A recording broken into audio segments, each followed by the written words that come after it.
month after Henry's funeral. His body was buried in a temporary vault, and he was never supposed to be buried there forever. But this was never created, and instead he has been left inside his rather crowded vault until this day. When researchers finally scanned the sealed tomb of King Henry VIII, the radar image showed a coffin ripped apart from the inside, lead casing split open, bone fragments scattered across the vault floor. Henry VIII's coffin, which was large, had shown signs of damage and cracking. There were reports that an explosion of gases from within the coffin had caused damage to his body. And a fourth set of remains that doesn't match any burial record in existence. The vault beneath St. George's Chapel at Windsor Castle had been locked shut for centuries, and the data pulled from it explains why. This is what they found. A body that was already destroyed. By the time Henry VIII died in January 1547, his body had been falling apart for years. His waistline had ballooned to an estimated 54 inches. Mechanical hoisting devices had to lift him out of bed each morning because his legs could no longer support his weight. Those legs were covered in deep, open ulcers that oozed through layers of bandaging and never healed. Tudor court physician Dr. Thomas Wendy recorded that the stench from the infected wounds filled entire rooms before the king even entered them. Courtiers stopped wanting to be near him.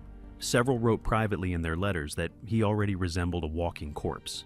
And get this, when he finally died, weighing somewhere between 180 and 200 kilograms, the royal embalmers faced a body that had already started breaking down while it was still alive. Tudor embalming was primitive. Spices, oils, linen wrappings, nothing designed for a body this size. His frame required a specially built coffin lined with thick sheets of lead. Lead seals in the decomposition gases, and a sealed container full of expanding gas becomes a bomb, one that nobody in 1547 knew how to defuse.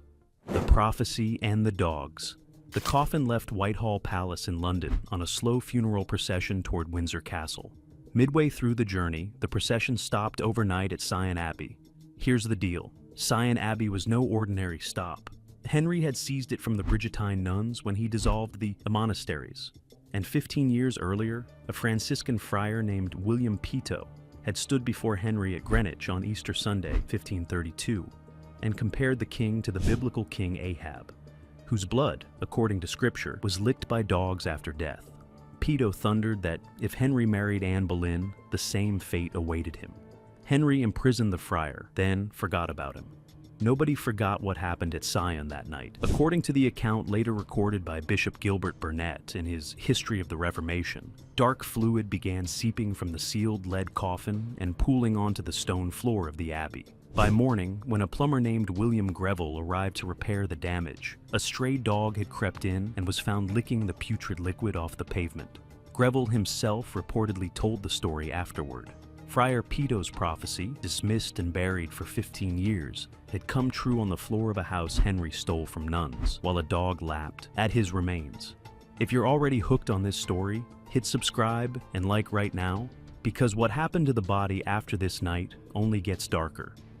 Henry's coffin was patched and delivered to Windsor Castle. He was placed in a vault beneath the choir of St. George's Chapel, alongside Jane Seymour, his third wife, and the only one who gave him a male heir. But this was supposed to be temporary, just a holding chamber, until his grand monument was finished. That monument never got built, and the temporary vault was about to disappear. The king who vanished. Henry didn't just want a tomb. He wanted the largest royal monument England had ever seen. 134 statues, black marble, gilded bronze angels, a life-size figure of himself on horseback beneath a triumphal arch. He'd stolen the original design from Cardinal Wolsey after destroying him, then demanded Italian master sculptor Benedetto da Rovezzano make it bigger. But here's the catch. Wars against France and Scotland bled the treasury dry. Rovezzano returned to Italy. Payments stopped. By the time Henry died, nobody was working on the tomb, even though his will still described it as nearing completion. His children, Edward VI, Mary I, Elizabeth I, each said they'd finish it. None did. The pieces were sold off, repurposed, melted down. The black marble sarcophagus ended up housing Lord Nelson at St. Paul's Cathedral. The bronze candlesticks wound up in a church in Ghent, Belgium. England's most powerful king had his tomb stolen from him piece by piece.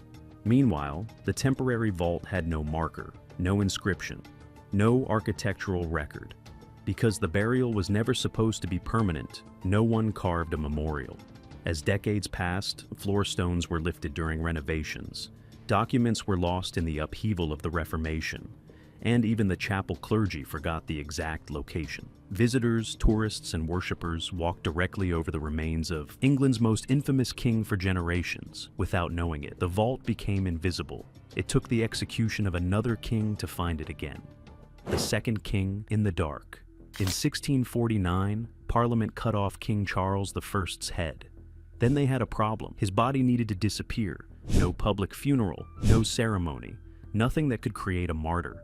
Windsor Castle was under parliamentary control, so officials searched for a burial spot inside St. George's Chapel. They found a half-forgotten reference to a vault beneath the choir. When workers pried open the stone, they discovered Henry VIII's coffin and Jane Seymour's coffin, sealed in the darkness exactly where they'd been left over a century earlier. There was no time to reconsider. Charles's heavy lead coffin was lowered in immediately. The burial was rushed, tense, and poorly lit. The vault was cramped. To make the coffin fit, workers forced it into position, shoving and twisting the other coffins in the process. According to Sir Henry Halford's later account, this rough handling almost certainly damaged the wooden supports beneath Henry's coffin, supports that had already been weakening for a century. Henry's massive lead casing, already under immense internal pressure from over 100 years of trapped decomposition gases, may have cracked that very night. Nobody checked. The vault was sealed. The damage stayed hidden in the dark, and it wouldn't be found for another 164 years, when a floor stone slipped the wrong way. The accident. On April 1st, 1813, workers excavating a passageway for a new royal vault in St. George's Chapel accidentally broke through into the chamber below. A sealed royal vault, untouched for 164 years, was suddenly exposed to air, light, and human eyes. The Prince Regent was informed immediately. He arrived personally, accompanied by the Duke of Cumberland, Count Münster, the Dean of Windsor, Benjamin Charles Stephenson, and Sir Henry Halford, physician to King George III and president of the Royal College of Physicians. 4 coffins in a cramped chamber. Jane Seymour's, small, sealed, undisturbed. Charles I's, covered in a black velvet pall with a lead plate inscribed King Charles 1648. A tiny coffin containing a stillborn child of Queen Anne. And in the center, the largest coffin in the vault, 6 feet 10 inches long, Henry VIII's. It's not that simple though. Halford's account describes the center coffin as having been beaten in by violence about the middle. The lead was split open. The elm wood shell had disintegrated into fragments. Through the gap, Halford could see a skeleton and remnants of a beard clinging to the skull. The facial features were gone. Halford examined Charles I's coffin in detail, confirmed the decapitation, even removed a vertebra as a souvenir. But Henry's coffin, too unstable, too broken. Whatever was inside stayed where it lay. The vault was sealed. Again. The 1888 inspection. In 1888, the vault was opened one final time to return relics Halford had removed. A neck vertebra, a tooth, and a section of Charles I's beard. The Prince of Wales oversaw the return. But while the vault was open, Alfred Young Nutt, surveyor to the Dean and Canons of St. George's Chapel, was sent down alone with a lamp to document everything. Nutt produced a watercolor painting of the vault interior that still exists in the chapel archives today. It remains the only visual record of what lies beneath that stone. And get this, what Nutt documented was far worse than Halford's 1813 description suggested. Henry's coffin had catastrophically collapsed inward and outward simultaneously. The lead was split, cracked, and warped in ways that Nutt described as damage caused by the action of internal forces outward, not impact from Charles I's coffin being dropped in, not structural failure from rotting wood. Pressure building inside the sealed lead, casing over centuries had physically torn the coffin apart from within. Through the torn edges, Nutt could see exposed bone, fragments of burial cloth still tangled around skeletal remains. Pieces of the lead casing bent outward at angles that told a violent story. This coffin hadn't simply aged, it had ruptured. The vault was sealed again, and this time, it stayed sealed. For over 130 years, no researcher has been granted physical access. What remains of Henry VIII has sat in that shattered coffin in the total darkness. But darkness doesn't mean silence, because recently, technology found a way in without lifting the stone. What modern scanning just revealed. A multidisciplinary research team was granted rare permission to examine the vault using technology that didn't exist even 10 years ago. Over 18 months, specialists deployed ground-penetrating radar, 3D laser scanning, and thermal imaging, generating terabytes of data that mapped the interior of the vault in unprecedented detail without physically opening it. The first results confirmed what Halford and Nutt had documented, but the scale was worse than anyone expected.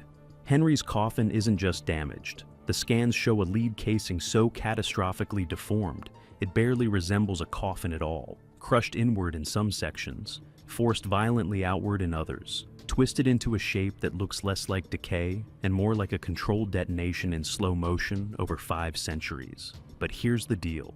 The scans revealed something Halford never saw and Nutt never documented. Large bone fragments are scattered across the vault floor, well outside the boundary of the coffin. Their distribution suggests that deterioration and movement didn't stop after burial. The remains continued shifting, breaking apart, and spreading for centuries. Henry's body didn't stay inside the coffin. Pieces of it migrated outward over time, pushed through gaps in the ruptured lead by the slow, relentless pressure of decomposition and gravity. Then came the result that stopped the research team cold. The radar detected a 4th distinct mass inside the vault, separate from Henry, Jane Seymour, and Charles I. No coffin surrounds it, no documentation explains it. The infant child of Queen Anne is accounted for atop Charles I's coffin. This is something else. Some historians theorize it could be remains disturbed during chapel renovations and quietly placed in the vault. Others propose a darker possibility, that someone was deliberately hidden in a chamber thought never to be opened again. Without DNA analysis, no theory holds. And that's putting it lightly, because the thermal imaging added a layer of mystery that no one was prepared for. Subtle but measurable temperature variations were detected inside the sealed vault. The data suggests that some form of ongoing biological or chemical process may still be occurring within the chamber. After nearly 500 years, the vault isn't frozen in time. Something inside it is still changing. Then the radar revealed something no previous inspection ever detected. Connected to the main vault, partially concealed behind stonework, is a second, smaller chamber. It appears on the scans as a distinct void with defined boundaries. Nobody knows what it contains. Nobody knows when it was built or sealed. The data was compiled, reviewed, and submitted. The scans are recorded. The measurements are filed. And now, the only question left is what happens next. Whether the vault gets physically opened, whether the hidden chamber gets accessed, or whether everything gets sealed permanently and the answers stay buried. Henry VIII spent his entire life building an image of absolute power. He wanted a tomb so grand, it would make future kings weep. Instead, he ended up in a shattered coffin in an unmarked hole, his bones scattered across a cramped vault, sharing his resting place with a king who was beheaded, a third wife who died giving him an heir, and remains that nobody can identify. So here's the question. Should they open the hidden chamber? Should modern forensic science be allowed inside to identify those unknown remains, analyze what's still chemically active in that vault, and finally settle 5 centuries of mystery? Or should the dead be left alone?